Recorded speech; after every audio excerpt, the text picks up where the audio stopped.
You were at the. So I was there. You were there. It's still a little weird to me sometimes when I think about it. I'm a very analytical, rational kind of person. So my immediate response was not overly emotional like a lot of people's was. Right. I truly, honestly thought that it was a gas main or something like that, because so where were you when it, that made technical sense. I was basically at the 26-mile banner, the banner. It was actually a thing on the highway, on the road, about yay high. For some strange reason, I was also on the right-hand side of the road, which really makes no sense considering the right side is the longer, and certainly not the tangent. So obviously I was not paying attention to tangents at that point in the race. I had turned the corner. I'd seen my in-laws lived in Boston at the time. I saw them on the corner of Hereford and Commonwealth Avenue, and I was on the left-hand side, and I came up and I went up the hill, and I'll be honest, I really have no idea why I went to that far side as opposed to the left side. It makes no sense in my mind today, but there must have been a reason. Yeah. And it seemed like I was by the Prudential Center, by the Heinz, when the first one went off. And it was really strange because I remember seeing smoke, hearing this, seeing smoke, kind of hesitating, and it seems kind of like everybody around me sort of hesitated. And there's one guy saying, muskets? Oh, yeah. And people kind of laughing, snickering, because his muskets thing was because it was Patriots Day, which is, of course, a Revolutionary War holiday. And then we kept going.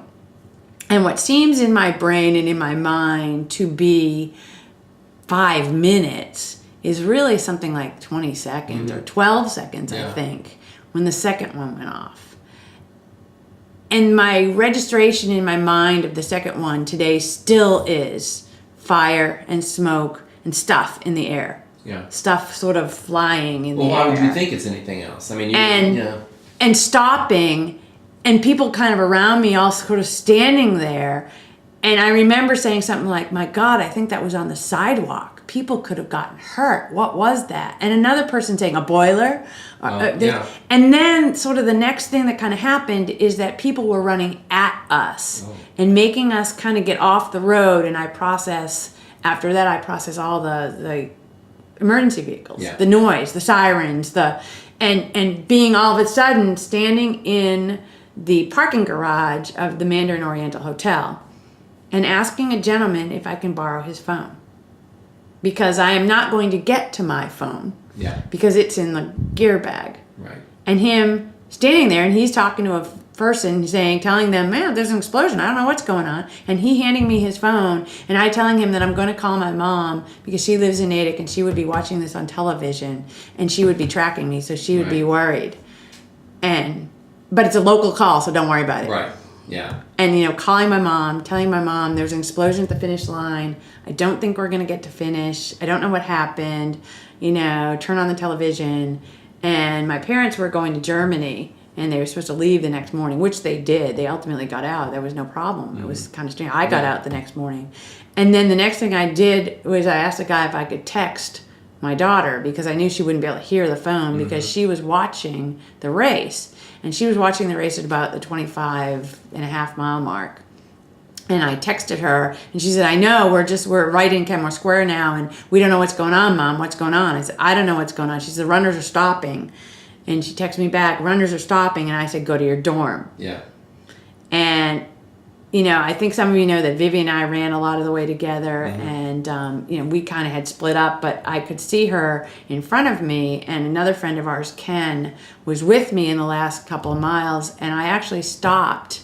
I was with Ken, and I actually stopped to give my daughter a hug, and her friend said to me, don't you want to finish? Aren't you going to finish? And I was kind of like very nonchalant because, it was that's the 16th time I've done this, Yeah. And it was really weird, and there was no pressure on me to go ahead and, to kind of be there. But I could have been with either of them. I could have been with Vivian. I could have been with Ken. Ken made it through. Vivian, of course, I think you all know that she made it through. But it's still kind of weird. When I went back to run it and to say I finished it, I realized just how close 0.2 miles was to the finish was really a lot closer to the second explosion, second bomb, because it was on the, on the 26 mile side of the 26.2. So it was probably a tenth of a mile from me. And people keep mentioning the Forum Restaurant, which is on the road there. There was a lot of, and the Forum Restaurant was right there. Mm-hmm. But I don't process that at all. I don't process that I was that close, because it certainly didn't feel like I was that close. And it certainly didn't seem, there's a lot of runners between me and where it was too, where there was a lot of people in general. Right. So I think the weirdest thing though for me, it's a couple of weeks later when a friend of mine from Atlanta, she finished, and she was right basically ahead of Vivian and them. She finished, but her son missed her, and he was looking for me, and he had his phone, video iPhone up, in the air, doing a video thing, and he dropped his phone in all the confusion and picked it up, and it had a broken screen, and he turned it off and tossed it in his thing, and over the next week and a half, didn't do anything about it. Didn't even, try to even, he had taken video, didn't even try to retrieve anything. It was just one of those weird things. They drove all the way back to Florida, never bothered to worry about it. Took his phone into an AT&T store. And on his video, he actually captured the second bomber walking around the corner in the corner of Gloucester and Boylston Street. And that was about across from where I was. And that was really weird. Yeah. You could see him just nonchalantly walking with his cap turned back on his head, that picture we all see. Mm-hmm. And that was like, anyway, he had to get that video to the FBI and stuff. But that was really, really weird. Yeah. Especially because he was looking for, me and another guy, Joe, that friend of ours. Joe got stopped back right at wherever they stopped him. He was in the front row. Mm-hmm. You could see him on TV. He was in the front row. Mm-hmm. And he's going back. Diane, who finished, is also going back. That was her son, and she's going back. She was going to be a one and done, but she decided not to be a one and done. Which is good. Yeah. I know a lot of other people who, I think they said there were 4,300 and not 5,600 that are going back. Yeah. And another woman that I contacted after that article came out in Runner's World, she had to have been right next to me because everything she said in the article was exactly what I remembered and saw. And she's going back. Yeah.